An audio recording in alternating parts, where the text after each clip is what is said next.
Hola y bienvenidos. En esta oportunidad vamos a aprovechar a hablar de un tema que parece oculto, pero que en realidad no lo es tanto desde algo que conozcamos. Bien, vamos a ponerle como título Razonando al tubo capilar.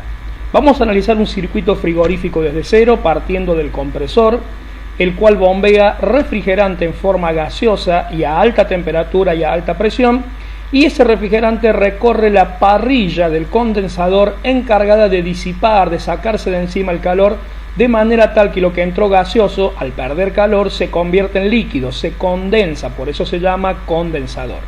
Finalizado el condensador y todavía en la parte de alta presión, aparece el filtro, el cual por ahí merece un capítulo, que más adelante lo veremos.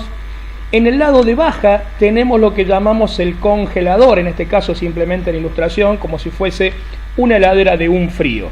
El evaporador es el nombre real porque es allí donde las gotas de refrigerante que acaban de ser líquidas en el final del condensador se van a evaporar a baja temperatura. Pero convengamos que lo que fue dibujado del lado izquierdo todavía pertenece al lado de alta presión, al principio gaseoso y luego líquido, pero alta presión. Mientras que el evaporador trabaja en el lado de baja presión. ¿Quién hace el cambio, la gran bajada de presión? Justamente el protagonista de esta charla, que es el tubo capilar. El tubo capilar disminuye la presión, atomiza el refrigerante, lo convierte en mitad líquido, mitad vapor, muchos dicen a punto de rocío, y esto ocurre a 23 grados bajo cero, siendo que del filtro se abandona a unos 40 o 42 grados aproximadamente. Finalmente, el caño de succión. Una vez habiendo repasado entonces el circuito frigorífico, sigamos hablando del elemento de hoy, que es el tubo capilar.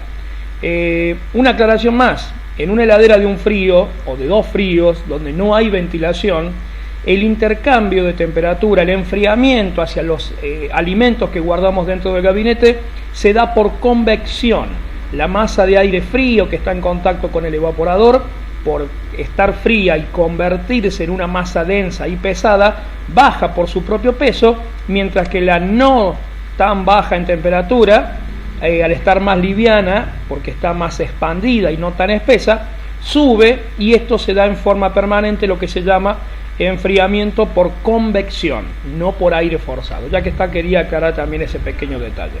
Entonces, un circuito frigorífico tiene una parte de alta, tiene una parte de baja, y es justamente nuestro protagonista, el tubo capilar, el que, estando bien calculado, baja la presión, que está en alta, y por ende la temperatura, para que me entregue en el evaporador la cantidad de refrigerante suficiente para llenar, yo le llamo de A hasta Z, de principio a final de evaporador, a la temperatura que queremos evaporar, que ya lo dije anteriormente, serían unos 23 grados bajo cero.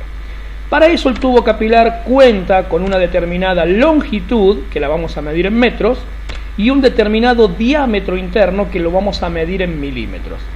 La clásica medida que existe de tubo capilar para heladeras de un frío es de 3,25 metros de longitud, de 0,8 milímetros.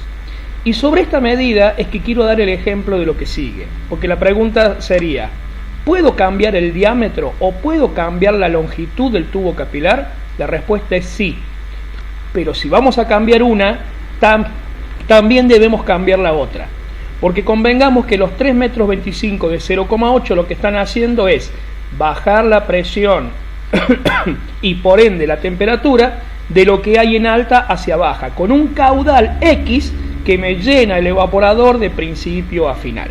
Entonces, si yo voy a reemplazar la longitud o voy a reemplazar el diámetro, tengo que llegar a una medida que genere la misma caída de presión y entregar la misma cantidad de refrigerante de este cálculo, de esta fórmula histórica de 3,25 metros de 0,8. Entonces, si es de menor diámetro y voy a complicar el paso del refrigerante porque es de menor diámetro, debo favorecer la llegada acortando la longitud. Ya que la compliqué al achicar el diámetro, la facilito al que no sea tan largo. Y al revés, si es de mayor diámetro el tubo capilar en su interior, ya que alivié el paso del refrigerante y la caída de presión no sería tanta porque acabo de agrandar el diámetro, lo vuelvo a complicar compensando con más longitud. ¿De qué manera? ¿En qué proporción? Vamos a dar un ejemplo. Dispongo de capilar de 0,7, no de 0,8. Entonces aparece la regla de 3 simple de cualquier escuela primaria séptimo grado. Si de 0,8 milímetros necesito 3,25 metros, de 0,7 milímetros necesitaré X.